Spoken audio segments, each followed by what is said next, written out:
We're on the top of Daf Nun Beis Amid Beis. Omer Rabbi Shimon ben Lakish Yitzro Shal Adam Iskaber Olav B'chol Yom Umevakesh La'miso. The Yetzer Hara gets stronger and more powerful with every passing day, and its goal is to bring man down. Shenemar, quoting a pasuk in Tehillim, Sofer Rashal Tzadik Umevakesh La'miso. And the idea of Sofer means means looking forward and trying to, in a sense, kill man on a spiritual level by enticing him to sin. Vilmoli HaKadosh Baruch Hu she'ozer lo, without divine assistance, Eino Yachol. Eino Yachol means he cannot defeat the Yetzer Hara. Shenemar, as the pasuk says, again there in Tehillim, Hashem lo yazvenu biyado, v'lo yarshienu b'shafto. Hashem will not leave him in the hands, meaning in his hand of the Yetzer Hara, nor condemn him in his judgment. The implication is that were if not for God who comes to man's support, the evil inclination will succeed in defeating man.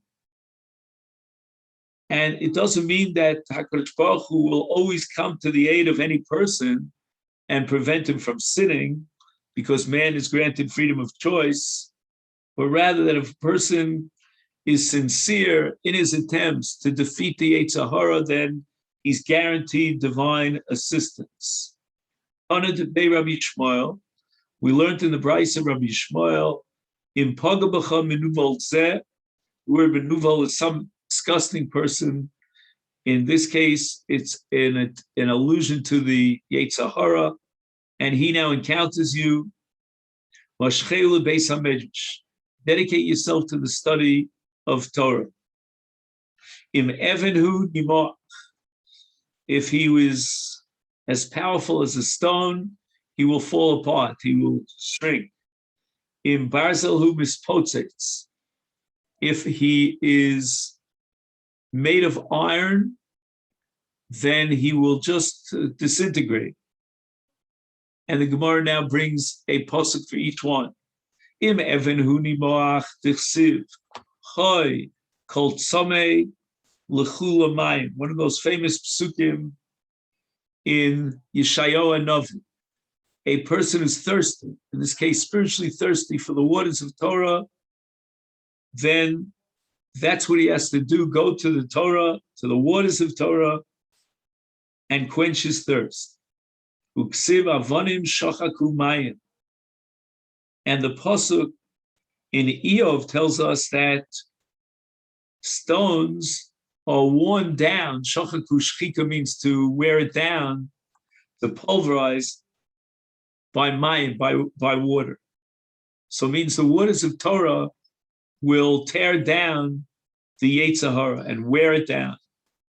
In Barzel hu mispotzets, Dichsiv halo kod dvarai ba'esh nium Hashem ukepatish yefotzets sela.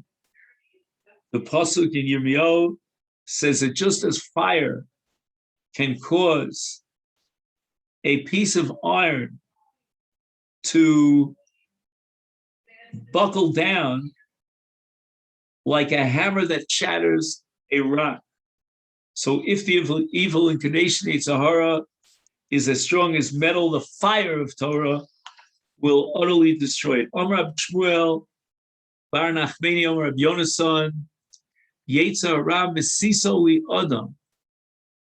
The Yetzer Hara tries to seduce man, ba'olam hazeh, in this physical finite world, and made olav li'olam haba, and then comes in front of the seat of judgment in the next world to testify against the Yetzer Hara, testifies against his own victim.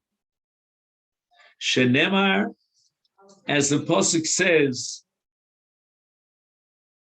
in Mishlei, Shlomo Melech says, "Mefanek minor avdo v'achrisoye manon." Now, this is a pasuk that's quoted here by Rabbi Chia, and it's a little bit difficult to understand this pasuk. Somehow the Gemara assumes, first in the name of Rab Shmuel, that this pasuk is a reference to the Yetzer Hara, and apparently, if we indulge the Yetzer Hara, then be mefanek the Yetzer Hara, it becomes a ruler. It controls man. The Gemara later on is going to try to explain how this pasuk indicates that the Yetzer Hara will testify against its victim. But here, Rabbi Chia adds, "Shekain bi'atbach," in a system in which we substitute for an aleph a tes and for beis a ches. You have two columns. You go from aleph down, beis gimel down on one side, and parallel corresponding, you take the last letter, which is tough, and you go backwards up the aleph base till you get to the letter tes. And in atbach, the word for testimony is manon.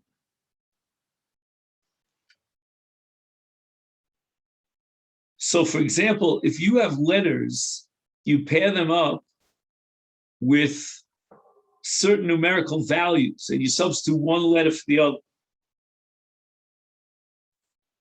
And the letter aleph can be substituted for tes, which is number 9. Now, interesting, if you add 1 and 9, you get 10. And that creates a pair. If you go up to, or let's say if you go down to the letter beis, and from tes you go up to the letter ches, so you add beis and ches and you get the number 10. So you're always going to add 2 letters that get up to 10 or up to 100, and you substitute one for the other. That's called atbash. Now, if we take the letter hey, we link it or pair it with the letter nun. And that means that, let's just see how we, let's see. Let's take the word manon, which is here in the pasuk. In atbash, you get the word sahada, and that means a testimony. So that the Yetzer Hara, as a manon, is a witness against his victim. Rav Huna asks the following stira. Siv, it says, and now we're analyzing a pasuk in Hosea Novi. Ki ruach znunim his'a. Znunim is miloshen znus. A harlot is called a zona. So the spirit of a zona, his'a, misled them. And this is a reference to the Jewish people, so that Hosea Novi is castigating the Jewish people. And at this level, we see that the Yetzer Hara is external to the person. And yet, in the chapter beyond this one, starting with Hosea, now we're fast forwarding to Perek Hey, there it says, Ulabasof b'kirbam, but ultimately, the Yetzer Hara penetrates into the very spiritual essence of a person. It's no longer external, now became internal. Amar Rava b'tchila kro helech. At the very beginning, stage number one, it's the Yetzer Hara is described as a holech. U'basof kro oreach. At the end, wait, the Gemara answers, B'tchila his it means at the beginning, the Yetzer Hara is external, Basof b'kirbam, but ultimately it penetrates into the very essence of a spiritual person, his personality. And Rava says something very similar, B'tchila karo helech, U'basof karo oreach, U'basof kro ish. So these are different stages. Ish is the balabayas. Shenemar, and he bases himself on a pasuk in Shmuel Beis. Vayavo helech leish ha'ashir vayachmol lokachas mitzono umivkaro lasos loreach. So at the beginning he's called a halech. Halech is a wayfarer. Comes to the rich person, and he was reluctant to take from his own sheep or cattle to prepare for the guest. Uksiv, and then it says, Vayikach es kivsas ha'ish harosh, vayasel le'ish haba elav. So he took the poor man's sheep and prepared it for the man who had come to him. And it means that what Nosan Hanavi, when he castigates David Amel for the Maisa Batsheva, who is Ashes Uriah Chite, so he compares this to a rich man who is reluctant to offer his own sheep to a visiting guest. Instead, he makes off with the only sheep of a poor man. So too Melech David had taken many wives for his own. When he took Bathsheba, the only wife of Uriah, this was a result of the Yetzer Hara. So that the guest represents the Yetzer Hara. First, it's referred to as a wayfarer, then as a guest, and finally as the man. And this reflects the stages, the different progress of sin. First, it appears as a wayfarer, no particular hold on a person. Then he's a regular lodger. He makes himself at home. Finally, he takes over completely, assuming full control of a person. Amar Rabbi Yochanan, Ever Katan Yeshlo Li Adnam.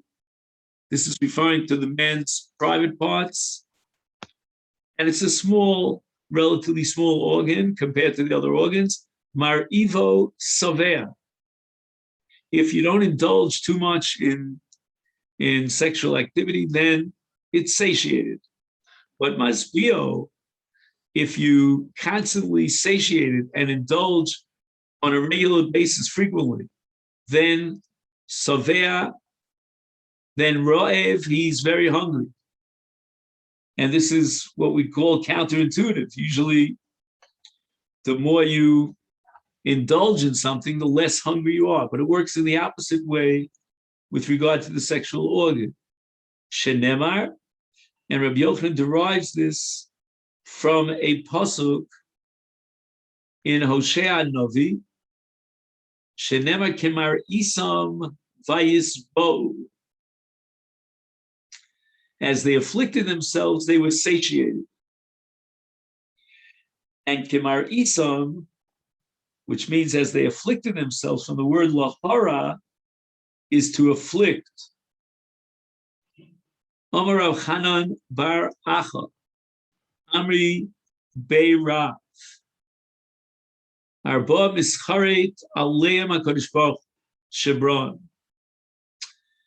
Now, you can't take this Gemara literally, but it translates as if HaKadosh Baruch Hu regrets having created. Ve'elim Golus Kazdim Yishmaelim V'Yetzer Hara. So we're talking about the exile, we're talking about the Chaldeans, the Ishmaelites, and the Yetzer Hara.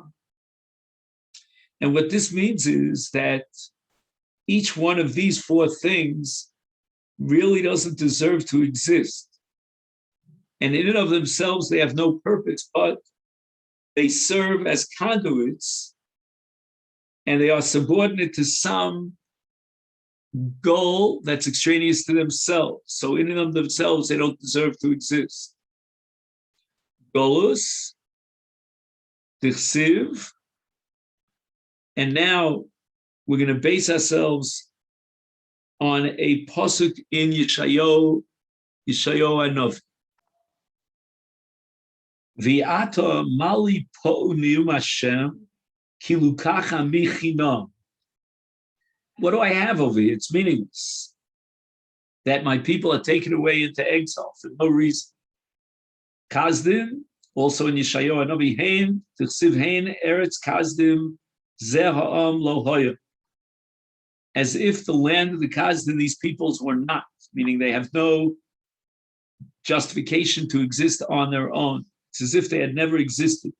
Yishme'elim Tichsiv, Yishlayu, this is a pasuk in Eov.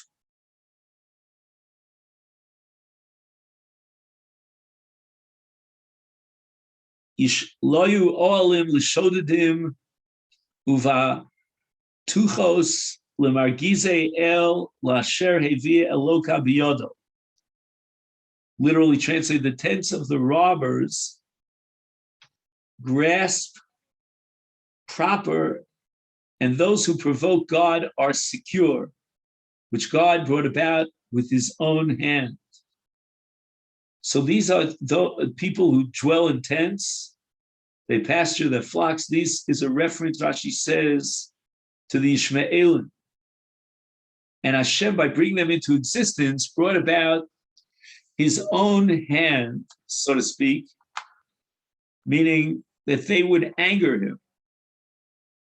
And it was God himself who uttered the blessing that Yishmael should become a great nation. Yetzarah d'chsiv asher hari osi. And this is a pasuk in Micha, that on that day Hashem says, I will assemble the limping one and gather in the one who is driven away and the one who I cause to be evil. God declares that he will redeem the Jewish people who are suffering because he, so to speak, was the cause of their goals by having planted the Yetzer Hara in them.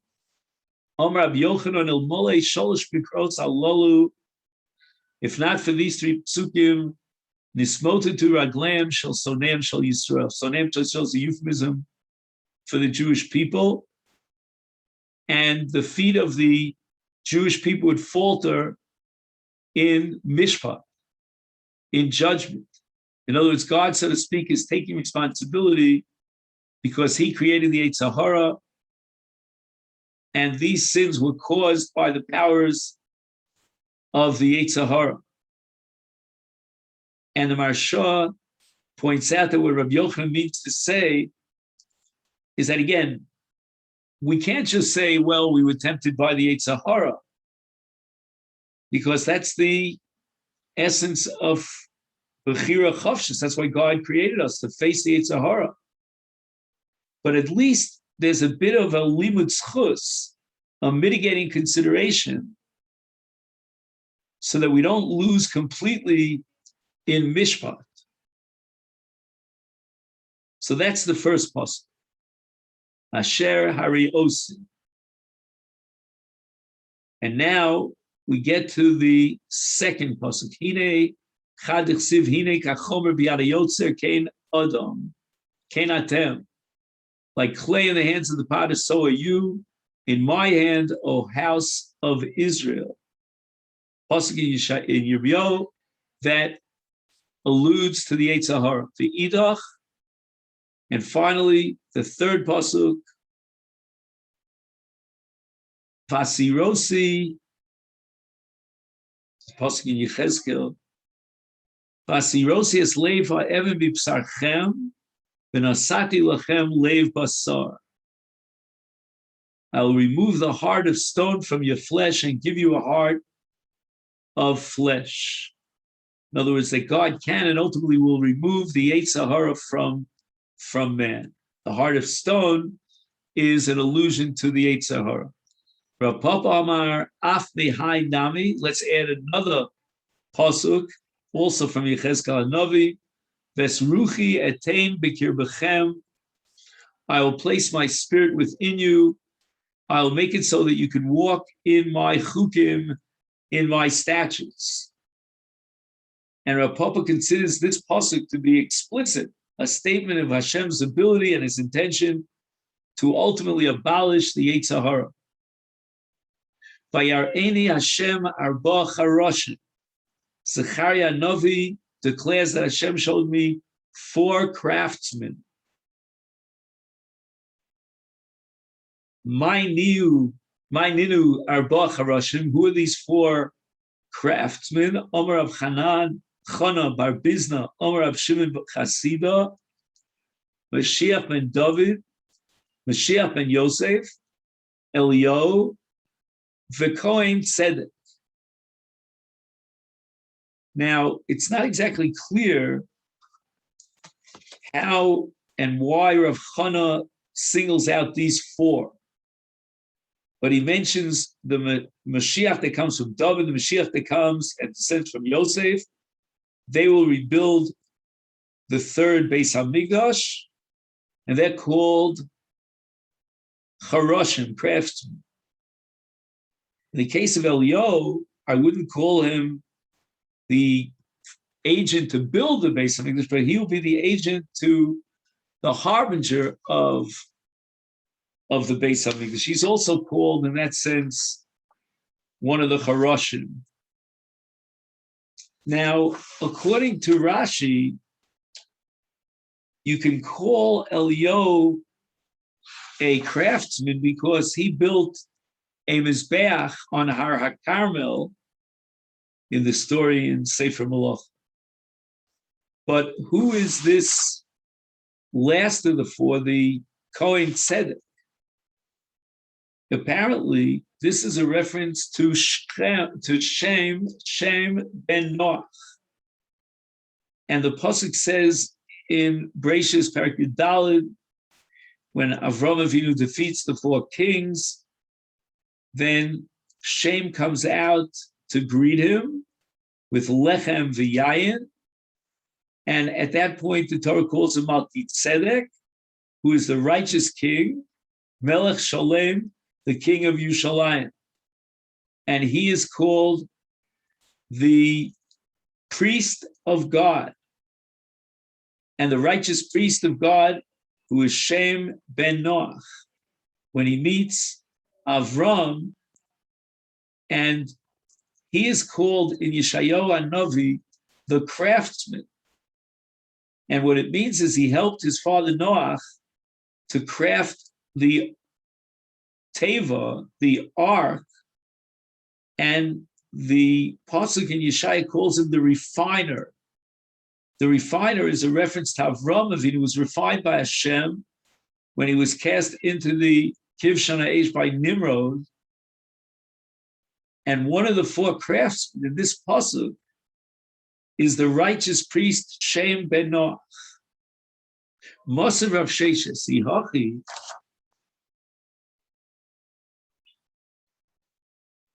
This is the case. Hainu D'Chsiv. Now we can shed a light on a pasuk in Zechariah Navi Vayomer Lemar Ele Hakranos Asher Zeru Es Yehuda. These horns that dispersed Yehuda, Hani L'Shuva Asu. And this pasuk is talking about the various Golios, and the 4 figures that we described here are those 4 craftsmen who will come to restore the Jews to their land. So now Rav Sheshes raises the following question, the following objection. We had quoted Rav Chana that there were 4 craftsmen in the pasuk Vayareni Hashem arba charoshin, which is a pasuk in Zechariah Novi. So now, what does it mean when it says Vayomer, etc., Lemor Ela Chronos Asher Zeru Es Yehuda. These are the horns that dispersed Yehuda. That's not true. These Charoshim have as their goal to bring Yehuda back from Golus. And here the pasuk indicates Asher Zeru. Amalei Rav Chana responds, Shfil l'seifei dekro. Look at the end of the pasuk. It says, Vayavo ele lachrido sam liadoses kranos hagoyim hanosim keren el eretz Yuda lizarosa. So these have come to terrify them, to cast down the horns of the nations who raise a horn against the land of Yehuda to disperse it.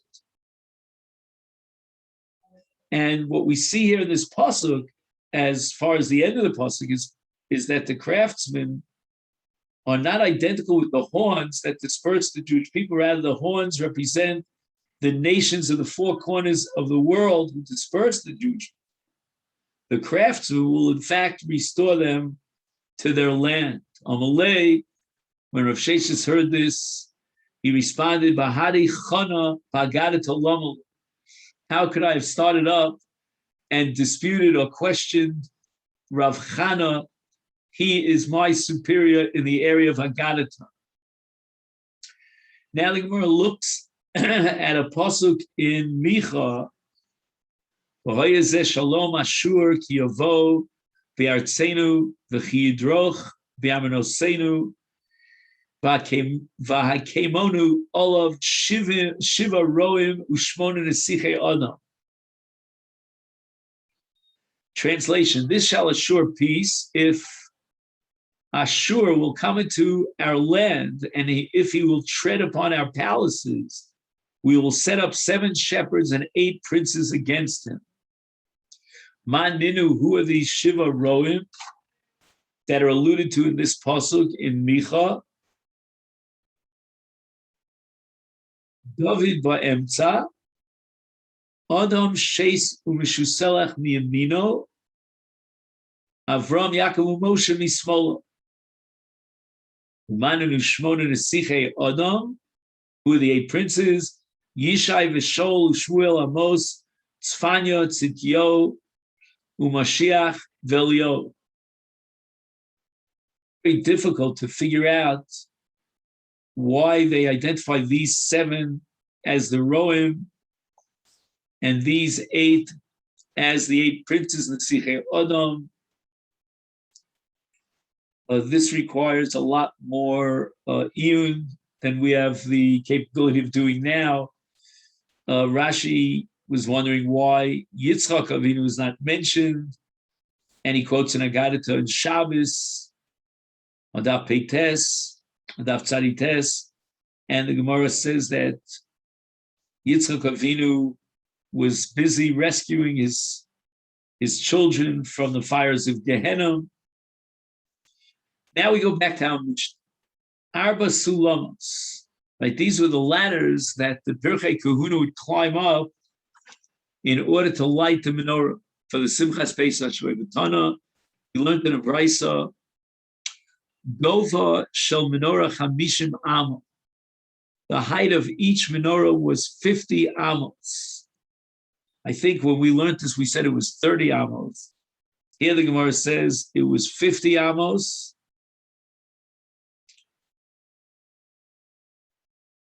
And the Yerushalmi, in fact, says they were 100 amos tall.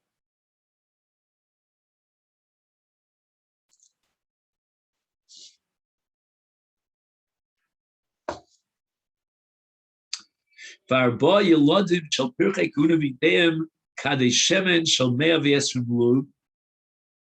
these Pirchei Kuna were holding on to these pitchers, and they contained 120 lug, which they poured into these bowls, and from the bowls into the menorahs. We're not sure exactly whether the total of all the volume for the 4 Pirchei Kuna is 120, or each one individually had 120. Toshma, Iboilu, the Gemara is Suffolk, Me'av Yesrim Lug Kulu, the total amounted to 120 lug. Odilma L'chol Chad V'chad, each one of the Pirchei Kuna had 120 lug, which means that there were 480 lug all total. Toshma, B'deim Kadei Shemen Shel Shloshim lug. Behem Kulam, the total amount was Me'av Yesrim lug. So each one of the four had 30 lug. 30 times 4 is 120. Tana, we learned in the Brisa. Behein mishubachim hayu yoser mibna shel Marta bas baitus. Mishubachim here means praiseworthy. But basically the Gemara is saying is that it took such a feat to climb to such a height of 50 amos, and at the same time carrying oil of shloshim lug. That's even greater than that which was accomplished by Marta, who is the daughter of Baitos. Marta's son was a Kohen. Amru al bina shel Marta bas Baitus. So we're talking now about a praiseworthy athletic feat of the son of Marta, who's a Kohen.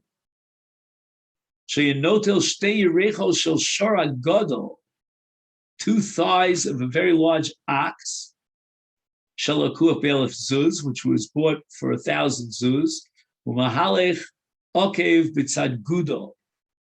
He would walk heel to toe up the kevesh of the mizbeach, lo nichu echav hakonim lasus ken mishum barovam hajus melech. So he was so athletic and so powerful that he could take small steps where normally a person in small steps is burdened by a heavy load. And here he took a large ox that was bought for 1,000 zuz. But the Kohanim didn't allow him to do this alone as a solo effort because they wanted to divvy up the avodah amongst many Kohanim. And that glorifies the Hakrovas HaKarbon when we get more Kohanim involved. That's called Barovam Hajus Melech. My Mishubachim, what does it mean that they were praiseworthy? Ilema Mishum Yukra. If you're going to tell me because of the weight of the oil that they carried, Hani Yikire Tfe. Certainly the son of Marta was even more impressive because the thighs of this great ox was certainly heavier than 30 lug of shemen. Elahasam kevesh umeruba velo zakiv.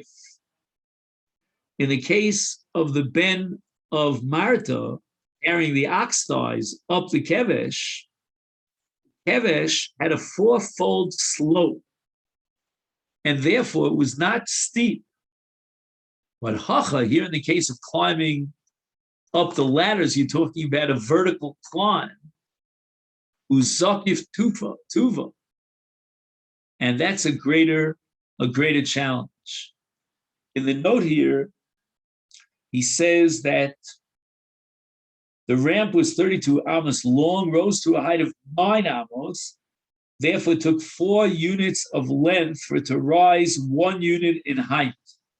And that's called a gradual climb. The Mishnah says, V'lo haya chatzer b'Yushalayim. There was no such thing as a courtyard in Yerushalayim that wasn't illuminated by the light of these menorahs at the time of the Nisuch HaMayim. Tana, we learned in a Brisa, and here we're going to turn to Daf Nun Gimel. Isha Haisa Boreres Chitim Lior Shel Beis HaShoeva. The light, the illumination from the menorahs at the time of the Simcha of She'ivas Mayim, of Beis HaShoeva, the light was so intense that a woman could actually check her grains and sort them out, look for little pebbles or whatever to remove. That's how great the illumination was. And the question here is she benefiting from Shemen Kodesh when she enjoys and uses the illumination for the purpose of sorting out her grains to the light of this Shemen? And perhaps we have to assume that Kol Mara V'Reach Ein Bo Mishum Me'ila. And here's where we're up to the Chasidim V'Yanchei HaMaisa, which Amir Hashem will pick up tomorrow on the top here of Nun Gimel. Wishing you all Shavua Tov.